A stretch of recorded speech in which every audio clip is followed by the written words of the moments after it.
No movimento transformacional tem todo o passo a passo para lidar com medos. Tem várias formas de poder fazer isso. Várias formas de poder fazer isso. No movimento transformacional tem todo o passo a passo. Quem é membro do movimento tem todo o passo a passo para ir do zero à maestria.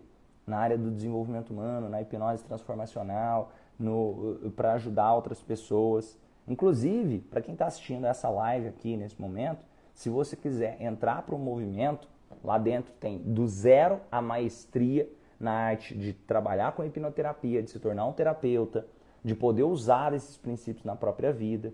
Por exemplo, o próprio Amarildo, vocês viram a história dele? Ele compartilhando, ele estava em depressão, transtorno de ansiedade, tentado suicídio várias vezes. Hoje é um novo homem depois que entrou para o movimento transformacional. Não toma mais os medicamentos com orientação do psiquiatra. Isso é fantástico. Outras pessoas que vieram para o movimento. Vocês viram a história do Wagner? Que ele aumentou em 4, 5 vezes o preço da sessão dele. Então isso é incrível, gente. O que é que acontece para quem vem para o movimento? Quem quiser entrar no movimento, só você digitar romani.com.br.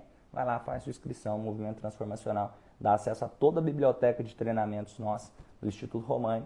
Tudo por 12 vezes de R$ 99,70. Inclusive a formação completa, básico, maestria, para hipnose transformacional, programação neurolinguística, memorização e aprendizagem, curso só sobre ansiedade, assim por diante, beleza. E tudo com fundamentação. Olha, eu quero convidar vocês até a entender isso. O próprio medo é um tipo de ansiedade. Por exemplo, tem um treinamento sobre ansiedade lá dentro do movimento. O medo é um tipo de ansiedade, vocês sabiam disso? O medo patológico.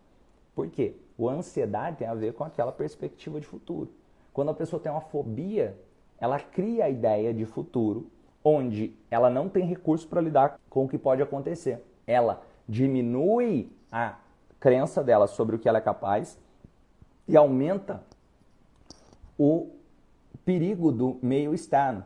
O problema, o transtorno, existe fatores anteriores, ou seja, fatores predisponentes de predisposição, existem fatores que vieram antes do transtorno acontecer, que não necessariamente são conscientes. Não necessariamente são conscientes, de fator consciente, de eu sei que foi assim e eu acho que foi assim. Não. Talvez foi uma conversa. Talvez, olha que interessante, a pessoa falou, eu tenho medo de falar em público. Sabe o que pode ter criado esse medo de falar em público?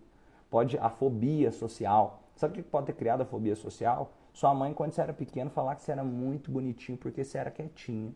Sua professora falar que você era um excelente aluno porque você ficava quietinho. Talvez isso aí foi o que criou sua crença da sua fobia social. Estou entendendo? Então, não é consciente somente aquela trajetória. Só que eu também preciso trabalhar na reeducação do corpo. Por isso, a hipnose transformacional, o movimento transformacional é tão diferenciado. Nós não trabalhamos só essa questão de a história. Nós trabalhamos também em construção de um novo estilo de vida. Ressignificação e clareza. Eu ajudo a construir um novo estilo de vida. Eu ajudo através. É essencial isso. Porque o que de fato constrói um transtorno psicológico? O que de fato vai fazer uma pessoa entrar em depressão, ou criar uma fobia, ou um transtorno de ansiedade, ou algo que seja? 3 fatores. Anota isso daí, para cair essas fichas, para quem está assistindo esse conteúdo aqui. O primeiro fator é a história de uma pessoa. Esse fator aqui é o que mais tem peso dentro de todos os outros. Como foi a infância, como foi a adolescência, o que aconteceu na vida dela, como foram os relacionamentos que ela teve com o cônjuge, com ela mesma, o que ela andou ouvindo, o que ela andou lendo, o que ela andou assistindo e tudo mais. Esse fator é o de maior peso na história de uma pessoa. Aqui a hipnose transformacional atua de uma forma incrível, porque você é a história que você conta da sua própria história. Se você muda a história que você vem contando, você muda os seus resultados. O Paulo tá falando aqui, ó, foi o melhor investimento que eu fiz para minha vida profissional, do das pessoas nos últimos anos. Gratidão, Romani, pela comunidade transformacional. Somos parceiros de missão, Paulo. O Paulo Fuentes é parceirão de missão aqui. Ó, segundo Segundo ponto que faz com que uma pessoa desenvolva um transtorno é a genética. A genética é aquilo que biologicamente veio. Ah, Romani, mas não as pessoas não nascem com genética? Lógico que nasce, todo mundo tem uma genética. A genética é o tamanho do recipiente aqui. Só que a genética não determina. É interessante você pensar sobre isso. Ah, mas eu tenho uma predisposição muito grande para ter uma diabetes. Dependendo do seu estilo de vida, como você conta a sua história, pode ser que você não vai desenvolver essa diabetes. E mudar o que vem a partir de então. Aumenta a possibilidade. Agora, vamos lá. A genética. A genética, geralmente, ela é construída através dos nossos antepassados. Através das experiências que eles viveram, o seu pai, a sua mãe, o seu avô, sua avó, seus bisavós, passam para você através do seu DNA, através do seu corpo. As células do seu corpo registram as experiências dos seus antepassados. O Jung chamava isso de inconsciente coletivo. Mas isso, mais do que inconsciente, é algo físico, é algo biológico, é algo genético, que passa para você. Uma experiência que você teve no seu código genético, de alguma forma, é passada para os seus filhos. Então, por que não construir experiências boas? Agora, vamos lá. Coisa interessante. Você entendeu a questão genética, você entendeu a questão da história da pessoa. E agora, tem a epigenética. Nós podemos falar sobre isso daqui a pouquinho, Everson. Muito bom você ter falado. Epigenética é justamente o conceito, Everson, de que através do seu estilo de vida se aumenta o tamanho do seu recipiente. Isso é epigenética. Ó, eu nasci com a genética, meu recipiente desse tamanho. O que é epigenética? Eu consigo fazer o meu recipiente aumentar. Eu não tenho mais a mesma genética que eu tinha antes. A minha genética se transforma através da história que eu construo. Isso aqui é um exemplo prático disso.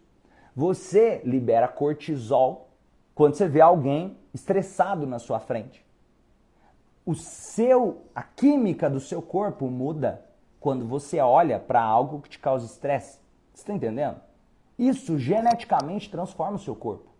Agora, se isso geneticamente transforma o seu corpo, você pode transformar o seu corpo de forma positiva, de acordo com o seu estilo de vida também. Isso pode proporcionar que você tenha um recipiente maior. Isso é o conceito. A epigenética é construir uma nova forma. O seu corpo reage de forma diferente. Ele tem mais resiliência. Ele agora, o que antes causava estresse nele, não causa mais estresse nele porque ele tem um recipiente maior. Porque antes se entrava um pouquinho de água, já era suficiente para transbordar. Agora não é aquele pouquinho de água a mais. Só que é uma construção. E é interessante entender até esses limites também, né? Não é pegar assim, beleza, eu nasci com uma genética ali onde eu tenho tudo para ter depressão. Então a genética tá assim, beleza. Talvez eu trabalhando, ela não vai ficar grandona. Mas pode ser que eu trabalhando eu consigo deixar assim, pelo menos. Eu consigo construir um estilo de vida que eu vivo muito bem, com qualidade de vida. Compreenderam? Por isso é importante trabalhar em conjunto, fazer terapia, se desenvolver, participar de treinamentos, investir em você. Essa é uma das formas de construir uma qualidade de vida melhor, de passar para os seus filhos, para os seus netos. Agora, uma genética mais, que ele possa construir uma melhor ainda, uma maior, para ter mais resiliência. E agora vamos lá, o terceiro tipo de coisa que vai influenciar o desenvolvimento de um transtorno ou de algum tipo de doença também. O terceiro são os hábitos que essa pessoa tem relacionado ao estilo de vida dela. Não estou falando exatamente da história só, mas hábitos como, por exemplo, uso de drogas, hábitos como, por exemplo, aqui excesso de comida, ou o que essa pessoa come, falando de se essa pessoa bebe água, se ela não bebe água, se ela faz atividade física, se ela não faz atividade física. Coisas simples de atividade física, drogas, lógico, evitar drogas, a questão, excesso de medicamentos. Vocês estão entendendo isso? Excesso de medicamentos. Então, quando você começa a transformar essas questões também, opa, eu consegui aqui melhorar a questão do excesso de medicamentos, eu consegui aqui colocar mais água na minha rotina, eu consegui aqui me alimentar melhor, eu consegui começar a fazer atividade, algum tipo de atividade física, eu consigo agora também influenciar na minha genética.